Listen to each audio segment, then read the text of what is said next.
தொடர்ந்து மது பழக்கம் இருந்துச்சு, அந்த காரணமா தான் குழந்தை இழந்தோம், அதனால இவங்கள்ட்ட சொல்லல அப்படின்ற மாதிரி ஒரு இது சொல்றாங்க. சரிங்க, இருந்துட்டு போகுது. அவங்க குடிக்கிறாங்க, குடிக்கல, அது அவங்களோட தனிப்பட்ட விருப்பம்.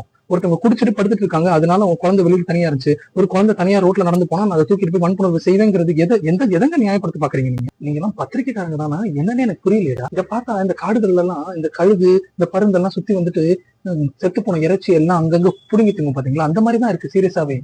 ஒரு ஊடகவியலாளர்னா உங்களுக்கு என்ன ஒரு நெறி இருக்கு, என்ன ஒரு அரண் இருக்கு, உங்க மேல எவ்வளவு மரியாதை வச்சிருக்காங்க, என்ன ஒரு முக்கியமான செய்திகளை மக்களுக்கு எடுத்துட்டு போற நீங்க இப்படி பிஹேவ் பண்ண என்னதான் அர்த்தம்? இல்ல நான் கேட்கிறேன், இதே மாதிரி இந்த வன்புணர்வு செஞ்சவங்களை உட்கார வச்சு போலீஸ்ட பர்மிஷன் கேட்டு அவங்கள ஒரு வட்ட மேசையில உட்கார வச்சு எல்லாரும் உட்காந்து கேள்வி கேளுங்களேன். ஏன் இது செஞ்சீங்க, எது உங்களை செய்ய தோணுச்சு, நீங்க அப்ப தண்ணி அடிச்சிருந்தீங்களா, நீங்க இப்போ கஞ்சா போட்டிருந்தீங்களா, இல்ல ஹான்ஸ் போட்டிருந்தீங்களா, இல்ல வேற எதுவும் மாத்திரை சாப்பிட்டு இருந்தீங்களா, எதனால உங்களுக்கு இப்படி தோணுச்சுன்னு உங்க உங்க மனநிலை என்ன அப்படின்னு போய் கேளுங்களேன்.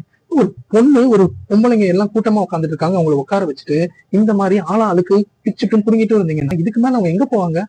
ஒரு பொண்ணை இழந்திருக்காங்க, ஒரு 10 மாசம் ஒரு பொண்ணை பெத்து செமந்து அதை ஸ்கூலுக்கு அனுப்பி ஒரு 10 வயசு வரைக்கும் அதை கொண்டு வந்து அதை ரோட்ல விளையாட விட்டுருக்காங்க. அதை ஒருத்தன் எடுத்துட்டு போய் வன்புணர்வு செஞ்சிருக்கான், அதை கேட்கறதுக்கு துப்பு இல்ல, அவனை பிரசன்ட் பண்றதுக்கு துப்பு இல்ல. பெண்களை கூட்டமா உட்கார வச்சுட்டு ஆளாளுக்கு இப்படி அவதூறு பரப்பிட்டு கேள்வி கேட்டுட்டு இருக்கீங்க. ஒரு பொண்ணோட வாழ்க்கை போயிருக்குதுங்க, ஒரு குழந்தைய இழந்திருக்காங்க இந்த குடும்பம். உங்களுக்கு உங்க ஹஸ்பண்டுக்கு என்ன பிரச்சனை? அவங்க உங்க விருப்பம் எல்லாமே பொண்ணை கொண்டு போயிட்டு அடக்கம் பண்ணிட்டாங்களே, அப்ப உங்க நடத்த சரியில்லையா?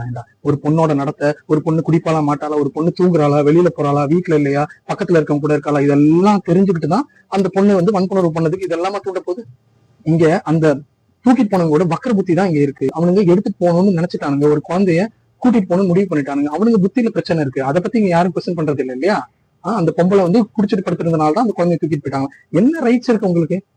இந்த தேசத்துல ஒரு குழந்தையோ ஒரு பெண்மணியோ தனியா வீதியில நிக்கிறதுக்கும் நடக்கிறதுக்கும் உரிமை இல்லைன்னு சொல்றதுக்கு நீங்க யார் முதல்ல?